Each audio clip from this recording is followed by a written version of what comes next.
믿음의 삶이 시작되었다고 믿음이 완성된 것은 아닙니다. 믿음이 완성될 때까지는 수많은 고난과 위기와 기근을 만납니다.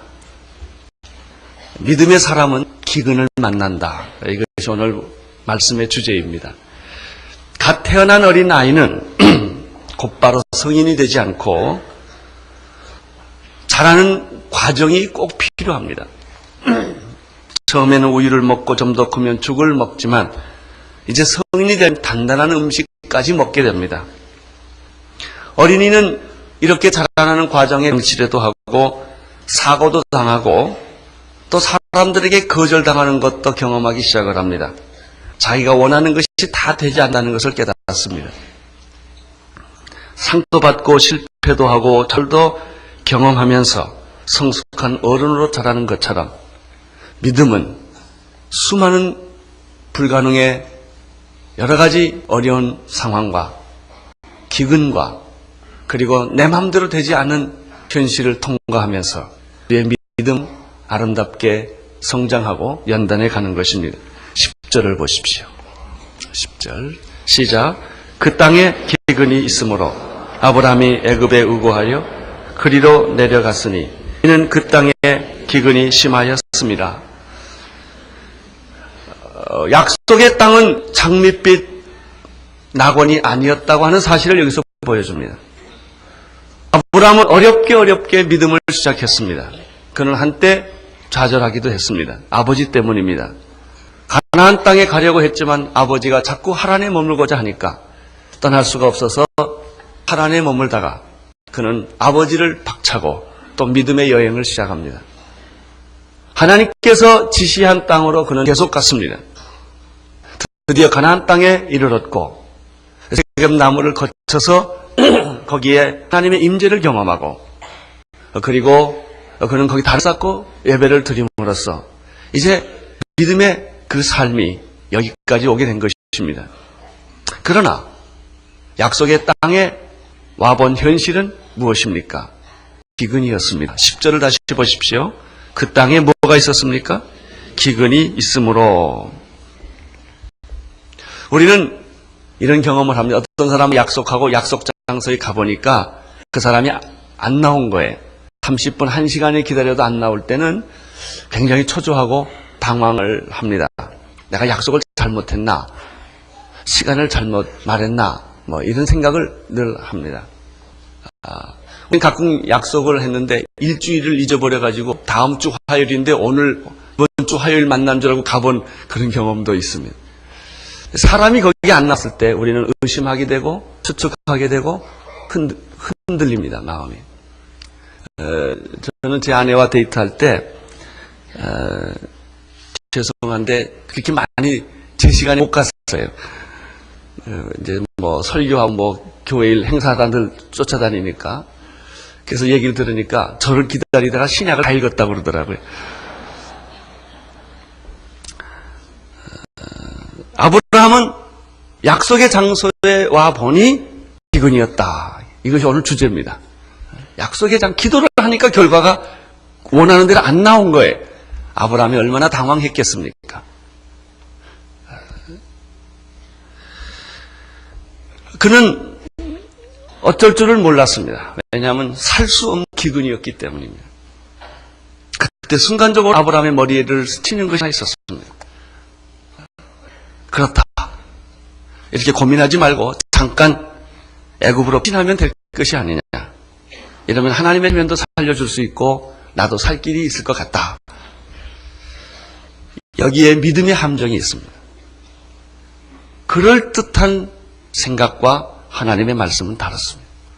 번뜩이는 아이디어. 그것은 곧 믿음은 아닙니다. 아브라함은 자기가 넘어가기 시작을 했습니다. 기근을, 고난을 정면으로 부딪히기보다는 그것을 우회한 것입니다. 포기를 한 것입니다. 10절을 다시 한번 보시겠습니까? 시작. 그 땅에 기근이 있으므로 아브라함이 애굽에 우하려고 그리로 내려갔으니 이는 그 땅에 기근이 심하였습니다.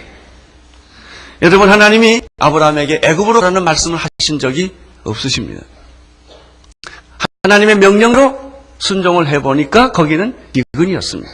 이때 우리는 여러 가지 시험에 들고 흔들리기 쉽습니다. 그러나 이때야말로 여러분의 믿음이 단단해지고 성숙해지는 때라는 것입니다. 이걸 놓쳐버리면 또다시 여러분의 믿음은 옛날로 돌아가 버리고 하는 것입니다. 애굽으로 가는 것은 하나님의 뜻도 아니었습니다. 뜻도 아니요. 그것은 올바른 선택이 아니었습니다. 위기에 부딪혔을 때 아브라함이 만들어낸 자기의 생각이었습니다. 그럴듯한 생각에 속지 마십시오. 영감이 뻗득거린다고 해서 다 하나님의 아이디어는 아닙니다. 하나님의 말씀과 인간의 생각은 다릅니다. 하나님의 말씀은 어제나 오늘이나 영원토록 동일하십니다. 그러나 인간이나 환경은 항상 변하는 것입니다. 믿음이란 변동이 많고 그리고 정함이 없는 그런 환경이나 사람을 따라가는 것이 아니라 오늘이나 내일이나 영원토록 동일하신 신실하신 그분의 말씀을 따라가는 것입니다. 환경을 따라가는 것은 믿음이 아닙니다. 믿음은 하나님의 말씀을 따라가는 것입니다. 나쁜 결과가 올지라도 두려워하지 마십시오. 여러분이 기대하고 생각했던 그런 결과가 오지 않았다 할지라도 믿음에 흔들리지 마십시오. 그리고 계속하십시오. 이근에 머물러 보십시오. 고난의 한복판에 그냥 계십시오. 그때 기적이라는 것입니다. 모세를 하나님은 홍해 앞바다까지 끌고 갔다는 사실을 기억하십시오. 왜 하나님이 홍해 앞바다로 끌고 갔을까? 그것만 있으면 얼마나 좋을까요? 바로의 마음을 흥분시킨 사람은 하나님이에요. 바로의 군대를 흥분시켜서 격동시켜서 모세를 죽이도록 쫓아오게 하신 분도 하나님이시라는 거예요. 하나님의 계획이 뭐예요? 여기에 믿음의 비밀이 있습니다. 이 비밀을 깨달은 사람은 홍해가 갈라질 것입니다. 이 비밀을 모르는 사람들은 그냥 보통 평범한 사람처럼 살고 말 것입니다. 애굽으로 가기 결정한 순간 아브라함이 잃어버린 것이 두 가지가 있었습니다. 자기의 생각, 자기의 아이디어, 편한 것을 선택함, 그리고 그가 어떤 기근을 인간적으로 피해보려는 그런 마음을 갖는 순간에 그가 잃어버린 하나님입니다. 하나님의 말씀을 잃어버린 것입니다. 두 번째 그가 잃어버린 것은 믿음입니다. 하나님을 잃어버렸기 때문에 믿음도 잃어버렸습니다.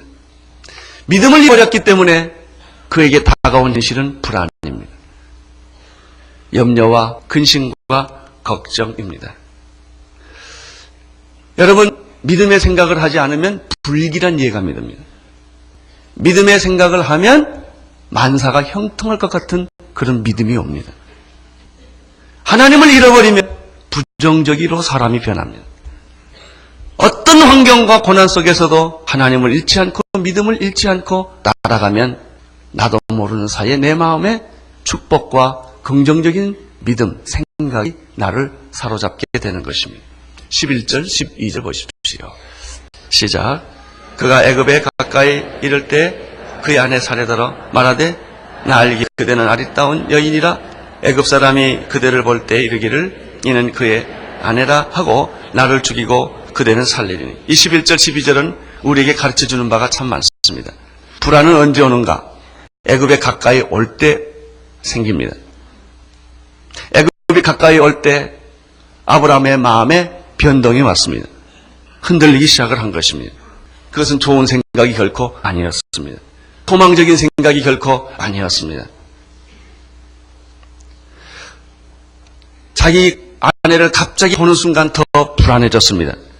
왜냐하면 자기 아내가 너무나 예뻤기 때문에 그런 것입니다.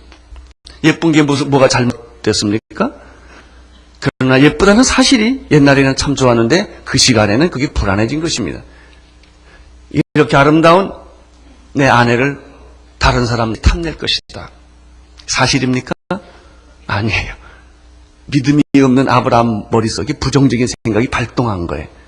염려와 근심과 걱정이 발동한 거예요. 돈 가지고 있는 것은 좋은 일이죠. 믿음 없는 사람은 돈이 도둑 맞으면 어떡하지? 불안한 생각이 자꾸 들기 시작하는 거예요. 아브라함이 마찬가지입니다.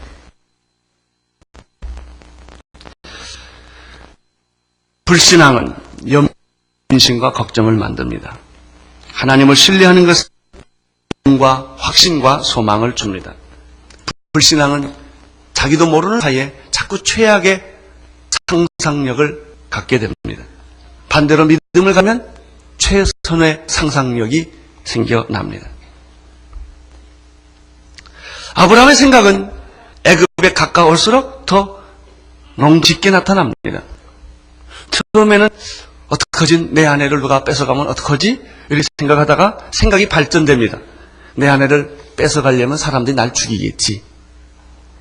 이런 생각으로 발전을 합니다. 그리고 자신의 이 상상력, 불길한 상상력이 사실이 아님에도 불구하고 사실인 것처럼 믿습니다. 이게 문제입니다. 이런 일이 꼭 일어나고 말 것이다. 생각해 보십시오. 얼마나 어처구니 없는 일입니까? 지금 이건 현실에서 일어난 일이 아니라 아브라함의 마음속에서 일어난 한 사건일 뿐이에요. 그는 이 가공의 현실을 앞에 놓고 또 하나의 거짓말을 하게 됩니다. 13절입니다. 시작. 원컨대 그대는 나의 누이라 하라. 그리하면 내가 그대로 인하여 안전하고 내 목숨이 그대로 인하여 보전하겠노라 하니라. 아브라함 머리에 두 번째 스치는 번떡거리는 아이디어가 있었습니다. 항상 번떡거리는 아이디어는 조심하시기를 바랍니다. 내가 살기 위해서는 어떻게 하면 좋을까? 아, 그렇다. 내 아내를 잠깐만 누이라고 하자. 누이 동생이라고 하자. 물론 인척 관계로 보면 아브라함과 사레 관계는 이 친척 관계이기 때문에 누이라고 해도 틀린 것은 아닙니다. 그러나 사레는 아브라함의 누이가 아니라 엄연한 부인입니다. 사랑하는 성도 여러분, 어디 가서나 자기 부인을 부인이라고 말하기를 바랍니다. 연예인들은 보니까 인기 때문에 그걸 했는지 안 했는지 모르게 이렇게 얼렁뚱땅 넘어가는 걸 많이 볼 수 있습니다. 그리고 또 안 한 것처럼 살아가기도 합니다. 여러분, 자기 부인을 누이라고 말하지 마십시오. 부인은 부인입니다. 남편은 남편인 것입니다. 한 번 빠진 불신앙은 더 깊은 불신앙으로 가게 한다. 처음에 잘못된 생각이 결국 자기가 원하지 않는 거짓말을 만들고 사실인 것처럼 조작하게 되었다고 하는 사실입니다. 여러분, 하나님을 잃어버리면 불안이 찾아옵니다. 불안하면 거짓말을 하게 됩니다.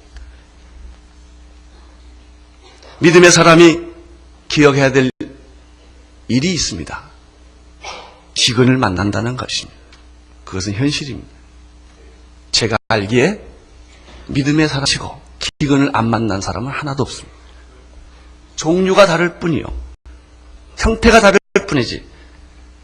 하나님의 사람은 반드시 고난과 위기와 기근을 만나는 것입니다. 이것을 어떻게 뛰어넘느냐에 따라서 그의 믿음이 강해졌느냐. 고난이 깊을수록 믿음은 강해지는 것이고 기근을 겪을수록 믿음은 성숙해지는 것입니다. 믿음 공짜가 없습니다. 온실에서 난 꽃은 강할 수가 없습니다. 기근은 우리의 믿음을 불행하게 만드는 것이 아니라 굳세게 하며 진실하게 하며 강하게 만듭니다. 14절 보십시오. 시작. 아브라함이 애굽에 이르렀을 때 애굽 사람들이 거인의 심히 아릿담을 보았고, 저는 이 말씀을 보면서 아마 사레와 아브라함은 계속해서 다짐을 했을 거예요. 누가 물어보면 당신은 내가 오빠라고 그래라. 나는 당신을 누이라고 하자. 아마 연습도 했을지 모르죠. 열심히 이렇게 생각을 하고 드디어 애굽 땅에 들어갔을 때 24절의 말씀을 가만 보면 아브라함이 애굽에 이르렀을 때 애굽 사람들이 그 여인의 심히 아름다움을 보았다 이렇게 돼 있어요. 정말 당신의 부인이 예쁩니다. 정말 아름답습니다. 라고 말하는 순간에 아브라함은 불신앙이 작동하는 거예요. 이거 나 죽일래나 보다. 그리고는 묻지도 않는데 이 여자요 내 누이입니다. 막 이렇게 말을 한 것 같아요. 가만히 있어도 괜찮을 걸. 자기가 만나는 사람마다 당신 여자가 당신 부인이 참 예쁘냐 그러면 이 여자는 내 부인이 아니고요 내 누이입니다. 이렇게 계속 아브라함이 말했던 것 같습니다. 그 이유가 15절에 있습니다. 15절 읽어주십시오. 바로 대신들도 그를 보고 바로 앞에 칭찬함으로 그 여인이 바로의 궁에 취하여 들인지라. 이 15절을 보면 분명히 아브라함은 자기 부인을 누이라고 말했기 때문에 그 왕국의 대신들이 그렇다면 당신의 누이 동생을 왕의 후처로 집어넣는 것이 얼마나 좋겠습니까? 당신도 좋고 다 좋을 것입니다. 여러분, 가장 지혜롭다고 생각하는 것이 가장 어리석은 생각일 수 있다는 것입니다. 인간의 지혜란 자기 꾀에 자기가 넘어가는 것에 불과한 것입니다. 참 지혜는 하나님으로부터 오는 것입니다. 하나님의 주신 지혜는 영생을 얻게 될 것입니다. 하나님의 지혜는 생명을 얻게 될 것입니다. 그러나 돈 좀 많이 벌어보겠다고 오래 살겠다고 만드는 꾀는 자기를 죽이는 것입니다. 16절을 보십시오. 시작.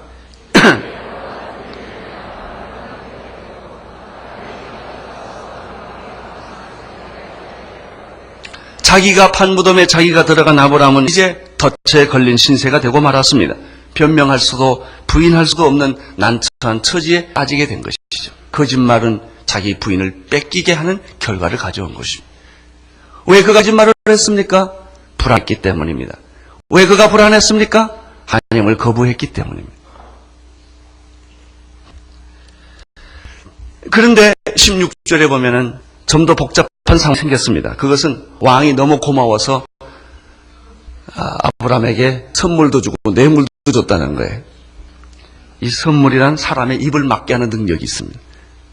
뇌물은 사람을 이상하게 만드는 능력이 있습니다. 아브라함이 꿀먹은 버벙어리처럼 더 말을 못하게 된 거예요. 그때라도 말하면 살아났을 텐데 그때 말을 못했어요. 근데 준 선물을 보니까 너무 많아요. 양과 소와 노비와 암수, 나귀와 약대를 얻었더라. 이건 보통 선물이 아니죠. 이제는 자기의 부인인 사례를 아니라고 말할 기회를 점점 놓친 거예요. 사람들이 마음이 없어서 회개를 못한 것이 아니라 기회를 놓쳐서 회개를 못하는 수가 많습니다. 이제는 너무 지나가 본 것 같고 이제는 어떻게 할 수 없다는 그 상황에 말렸기 때문에 사실 마음은 하나님께 돌아오고 싶고 회개하고 싶은데 그게 안 되는 사람이 있습니다. 그런 분들은 오늘 저녁 열린 예배 다 오시기를 바랍니다. 여러분, 지금이 늦지 않는 시간입니다. 고백하고 회개해도 늦지 않는 시간입니다. 너는 내게로 돌아오라. 그러면 나는 내게로 돌아가리라. 그러나 아브라함은 그렇게 하지를 못했습니다. 오늘 이야기는 아브라함의 믿음의 실패담입니다. 실패를 통해서 아브라함 처절한 비참한 그런 경험을 하는 것입니다.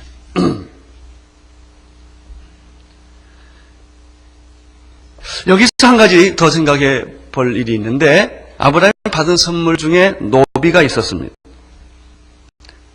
아마 사라에게도 왕은 몸종을 주었을 것입니다.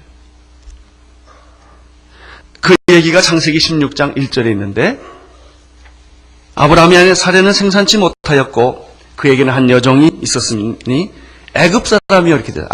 여러분, 어떻게 사라의 몸종이 애굽 사람이겠습니까? 이 여자를 어디서 만났겠습니까? 아마 분명히 상황적으로 보면은 여기에서 만났을 것입니다. 여러분, 그 애굽의 몸종 이 하갈이고, 하갈이 아브라함과 관계에서 난 자식이 이스마엘이에요. 잠깐 실수가 엄청난 역사의 비극을 만든 거예요. 여러분, 믿음의 실수는 아브라함에게 이런 엄청난 사건을 안겨주고 만 것입니다. 17절 같이 보시겠습니다. 시작. 여호와께서 아브라함의 아내 사레의 연고로 바로의 그 집에 큰 재앙을 내리신지라. 이제는 더 이상 돌아갈 길이 없어요. 이미 물은 엎질러졌고 자기 아내는 꼼짝없이 합법적으로 뺏기게 돼 있어요. 왕이 강탈해 간 거 아닙니다. 아브라함의 믿음 없는 연고로 자기의 사랑하는 아내를 고스란히 뺏기게 된 거예요. 이때 하나님이 개입을 하십니다. 그것이 17절입니다. 오늘 17절에서 우리는 두 가지 사실을 배우게 되는데, 첫째는 인간이 실수해도 하나님은 개입하신다. 아브라함은 실수로 낭패했고 절망했지만 그의 결론을 그렇게 끝내지 않게 하시고 하나님이 개입하셔서 수습하셨다고 하는 사실입니다. 나는 여러분의 인생에 하나님이 개입하셔서 수습하신 줄로 믿습니다.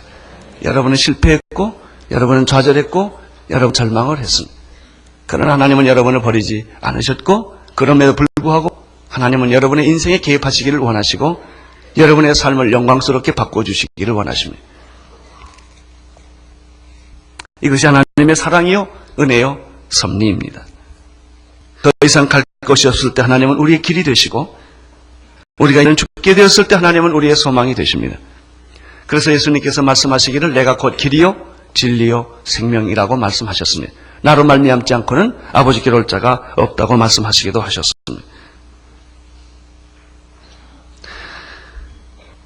바로의 집에 큰 재앙이 내린 것입니다. 생각해보면 아주 억울한 일입니다. 왜냐하면 바로가 잘못한 게 하나도 없기 때문에.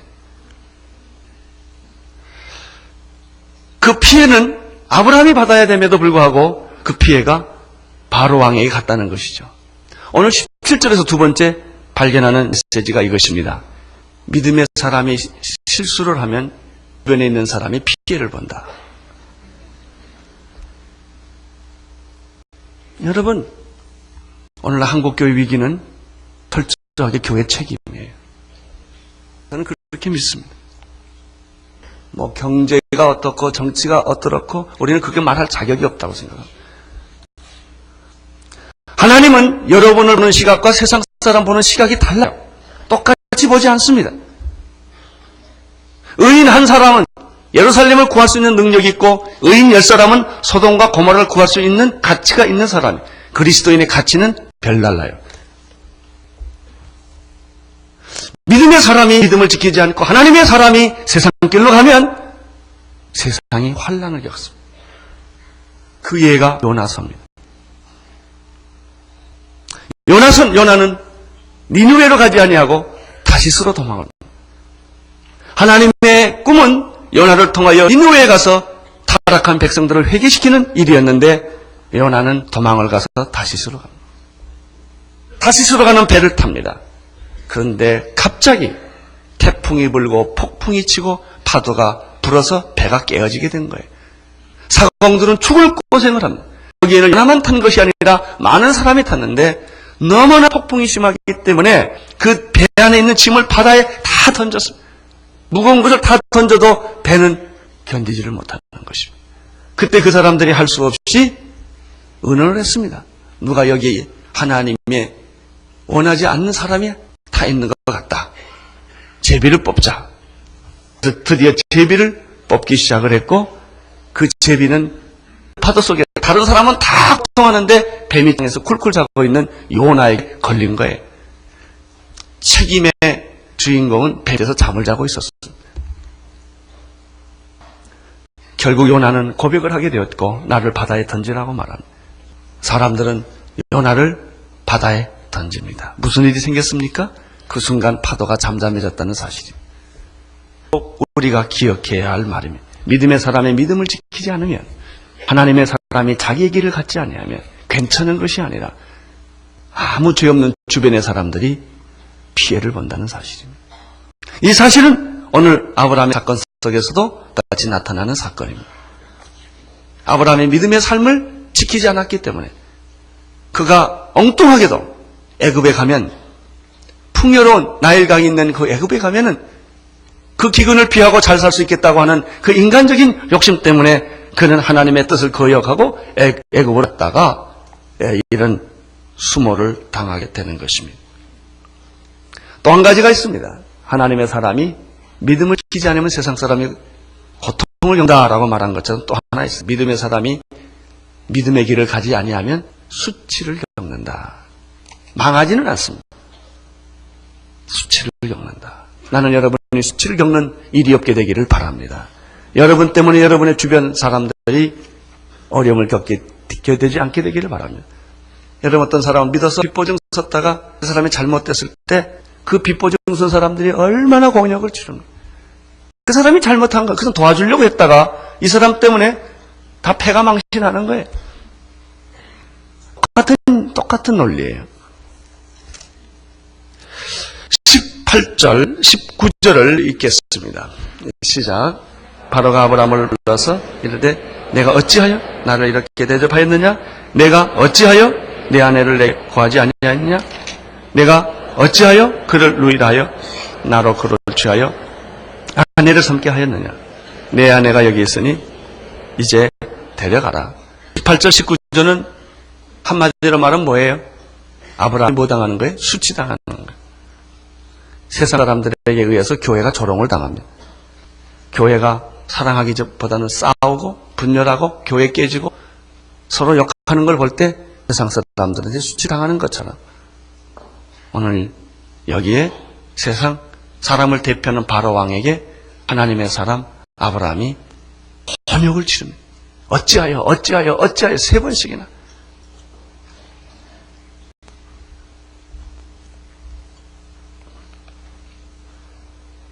그러나 하나님은 아브라함 편입니다.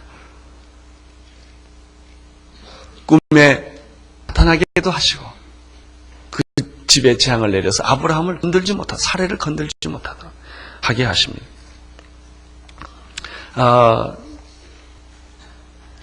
재미있는 그 표현은 12장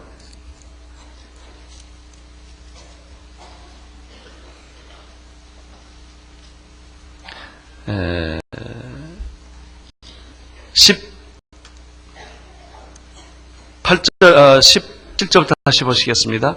여호와께서 아브라함의 아내 사레의 연고로 바로와 그 집에 큰 재앙을 내리신자 바로가 아브라함을 불러서 이르되 내가 어찌하여 나를 이렇게 대하느냐? 내가 어찌하여 그를 내 아내라고 내게 구하였느냐? 내가 어찌 그를 나의 누이라 하여 나로 그를 취하여 아내를 함께 했느냐? 내 아내가 여기 있으니 데리고 가라. 바로가 그 사람들에게 그 일을 명하며 그들이 그 아내의 모든 소유를 보내었더라. 이렇게 되어 있습니다. 정말 부끄러운 일입니다. 창피한 일입니다. 20절에 보면은 바로가 사람들에게 그의 일을 명하며 그들이 그 아내와 모든 소유를 보내었더라. 여기서 우리는 또 한 가지 사실을 배우게 됩니다. 믿음이 아닌 것은 원점으로 돌아온다. 그럼 바로가 뭐만 했어요? 수고하고 고생하고 손만 잡고 얻은 것은 하나도 없었다. 아니 홍만 붙이고 왔죠. 여러분 군대 가면 원위치라는 말을 자주 씁니다. 남자들은. 그래요. 인생은 원점이에요. 하나님 없는 인생은 당신이 돈을 벌고 명예를 가지고 공부를 하고 많은 일을 했지만 죽을 때는 원점으로 돌아오는 거예요. 그래서 인생은 허무해요. 아무것도 남는 게 없어요. 아브라함 결국 다시 원점으로 돌아오고 말았습니다. 아브라함의 살해 연고로 하나님께서 아브라함을 구원해 주시기로 결심을 하십니다. 저는 또 한 가지 사실을 생각을 합니다. 왜 하나님이 살해를 돌보아 주셨을까 하는 것이죠. 그 이유는 간단합니다. 사례의 몸에서 메시아가 태어나기 때문입니다. 아브라함의 씨 속에서 메시아가 태어나기 때문에 하나님은 사례를 보호해 주십니다. 아무리 위험한 위기 속에 들어간다 할지라도 하나님은 그를 보호하시고 축복하시는 모습을 보게 됩니다. 여러분, 아무리 힘들더라도 그냥 기근 속에 있으십시오. 도망가지 마세요. 장깨 부리지 마세요. 하나님이 기근을 주신 것은 무슨 뜻이에요? 기근을 당하라는 뜻입니다. 왜? 기근을 당하면 축복이 있으니까. 그것을 겪으면 당신이 알지 못한 놀라운 축복이 기다리고 있으니까 그 과정을 겪으라는 것입니다. 이것이 믿음의 성숙이요 성장입니다. 피하지 마십시오. 우리는 두 가지 사실을 배웁니다. 갈대아우르는 떠나야 합니다. 가나안은 있어야 합니다.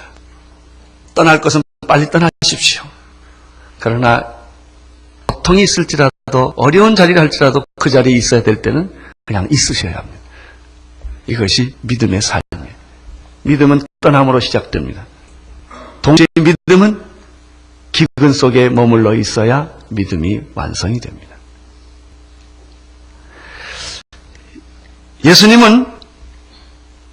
예수님이 서야 할 자리는 십자가였다는 사실입니다. 예수님은 십자가를 피하면 안 됩니다. 그 자리에 계셔야만 했습니다. 예수님은 십자가를 지시기 전에 자기가 이 자리에 있어야 되느냐고 하나님께 여러 번 기도했습니다.